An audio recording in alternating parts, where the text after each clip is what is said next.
Hallo zusammen, ich bin Moda Chali und heute werde ich euch ein neues kambodschanisches Gericht vorstellen. Einige von euch kennen das Gericht vielleicht schon, aber die meisten wissen vermutlich nicht, wie man es vegetarisch zubereitet. Heute haben wir einen besonderen Gast, der uns zeigen wird, wie man das macht. Er ist ein Kochlehrer aus unserem Friends Berufsausbildungsprogramm. Hey Teacher, magst du dich kurz vorstellen? Gern, ich bin Narong Chey. Früher war ich selbst Schüler hier bei Myth Samlan. Heute werde ich für euch ein vegetarisches Amok machen. Das ist ein typisch kambodschanisches Gericht, das man allerdings normalerweise mit Fisch zubereitet.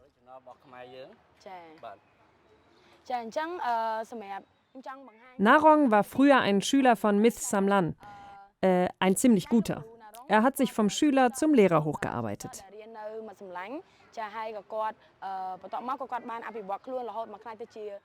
Was ist deine Spezialität? Typisch kambodschanisches Essen? Wir machen kambodschanisches und europäisches Essen, aber auch gern Crossover-Küche.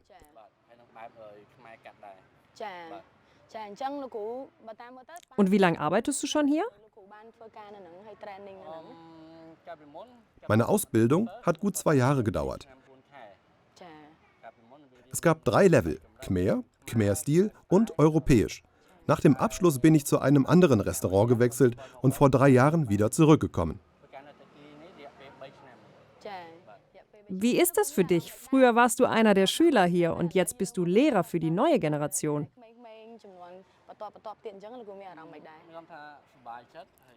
Ich freue mich einfach, meine Erfahrungen weitergeben zu können.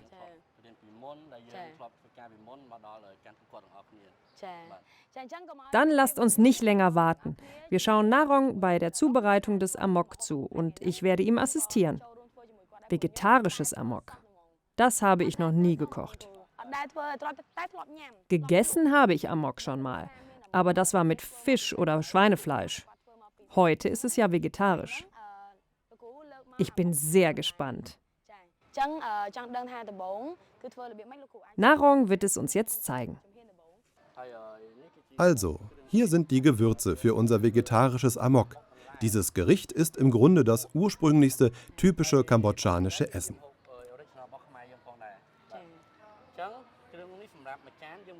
Auf dieser Platte haben wir Kürbis, Kirschtomaten, Pilze, rote Paprika und Zucchini. Wir brauchen auch Amokblätter. Wenn ihr die zu Hause nicht habt, könnt ihr sie auch durch Noni-Blätter ersetzen. Und die Chili hier, die werden wir später verwenden, wenn wir fast fertig sind.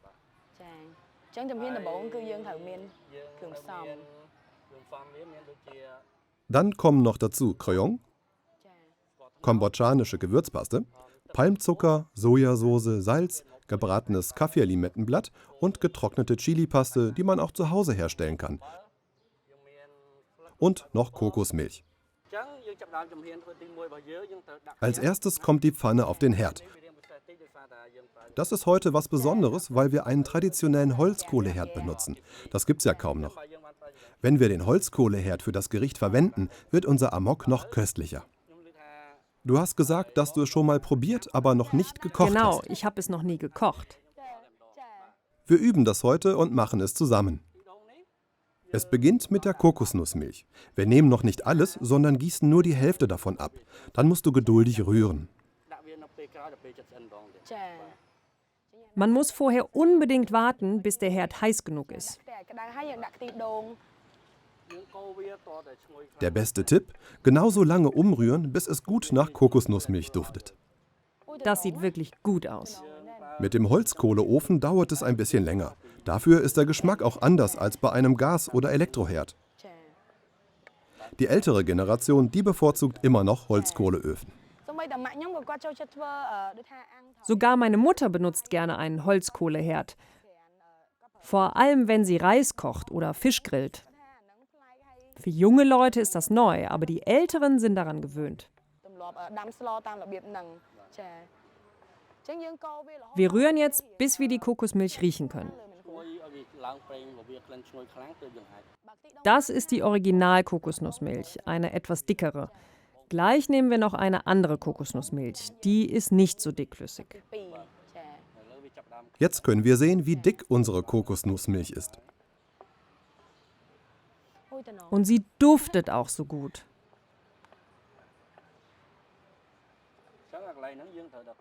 Wir müssen jetzt gut umrühren, damit es nicht anbrennt. Wenn du siehst, dass Öl aus der Kokosnussmilch austritt, ist sie verdorben.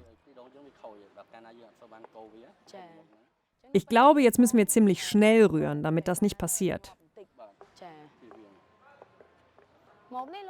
Hast du das Gericht bei Miss Samlang gelernt? Ja, ich habe Amok zum ersten Mal gekocht, als ich im Romdeng-Restaurant bei Friends gearbeitet habe. Amok ist ein beliebtes Essen im Romdeng-Restaurant. Jetzt ist die Kokosnussmilch dick genug. Wir können mit der getrockneten Chilipaste weitermachen. Ein Esslöffel, das macht auch die Farbe intensiver. Narong hat einen Esslöffel getrocknete Chilipaste vorbereitet. Und wir geben alles dazu. Bei diesem Schritt müssen wir mit dem Mischen unserer Zutaten vorsichtig sein. Die Kokosnusscreme und die Chilipaste müssen gut miteinander verrührt sein, bevor wir Croyong dazugeben. Sonst verliert alles an Geschmack.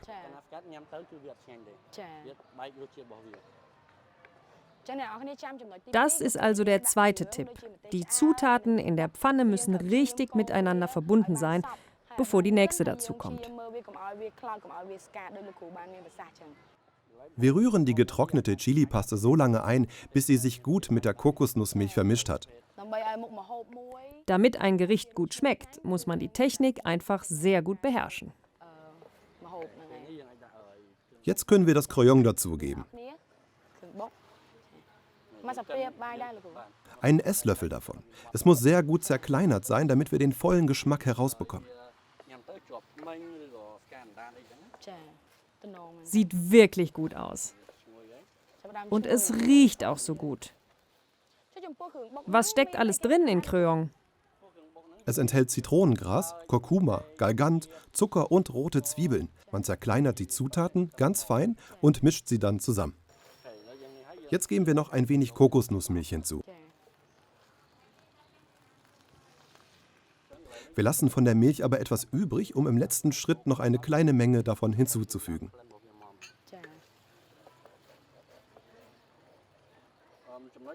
Noch ein Tipp: Nachdem die Paste und die Gewürze gut miteinander vermischt sind, geben wir als nächstes die anderen Zutaten dazu, vor dem Gemüse. Dann ist der Geschmack besser. Wir beginnen mit der Sojasauce. Das ist die vegetarische Variante. Als nächstes nehmen wir den Palmzucker.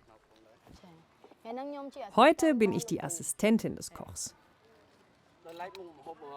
Für unser Amok brauchen wir nur ganz wenig Palmzucker, weil das Gemüse bereits eine gewisse Süße enthält. Zum Beispiel die weißen Kartoffeln und der Kürbis. Also nehmen wir nur einen halben Esslöffel.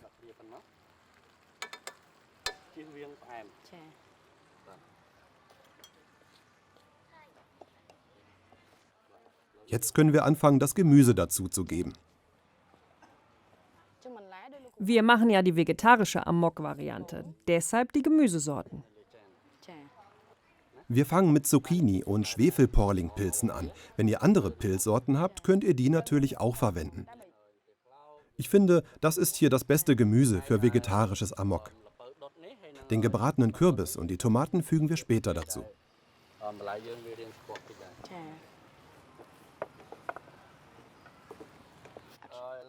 Jetzt können wir das geröstete Gemüse dazugeben. Wir haben den Kürbis vorhin schon geröstet, aber man kann ihn auch dünsten oder kochen. Nur nicht zu sehr, sonst verliert er seinen Geschmack.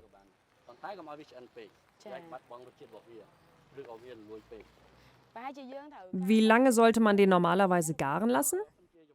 Beim Dünsten sind es etwa 2 bis 3 Minuten. Lass uns jetzt den gerösteten Kürbis und die Tomaten hineingeben. Wenn alle Gemüse köcheln, gießen wir die restliche Kokosnussmilch darüber.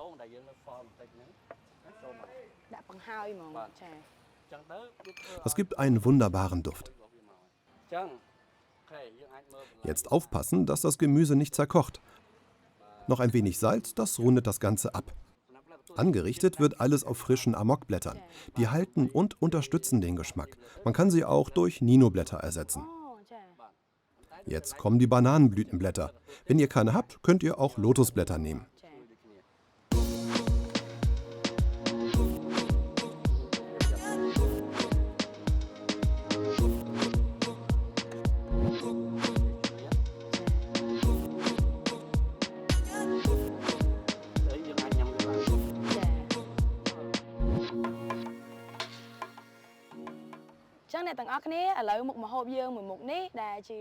Unser Koch Narong hat das vegetarische Amok jetzt fertig.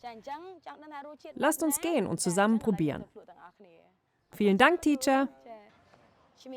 Perfekt. Ihr habt gesehen, wie wir das vegetarische Amok gemacht haben. Jetzt ist es soweit. Wir können es mit unserem Kochlehrer Narong probieren.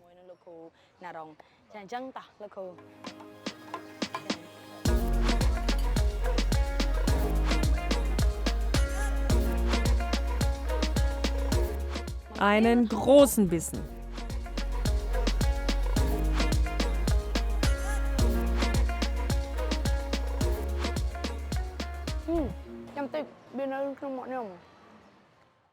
Ich habe noch nie so ein Amok mit Kaffir-Limettenblatt probiert.